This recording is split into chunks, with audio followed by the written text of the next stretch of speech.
18 साल से मैंने गवर्नमेंट ऑफ पाकिस्तान से कभी तनख्वाह नहीं ली। 18 साल से मैंने गवर्नमेंट ऑफ पाकिस्तान से टीएडीए कोई नहीं लिया। मैं कोई गाड़ी इस्तेमाल नहीं करता।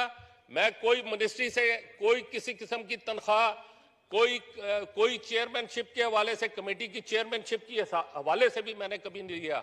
अभी भी मैं गया हूं, अपनी पीआईए की टिकट मैंने खुद खरीदी है, आगे भी मैं अपनी खुद खरीदूंगा। वहां पे होटल में रहा हूं, होटल के पैसे मैंने अपने दिए हैं।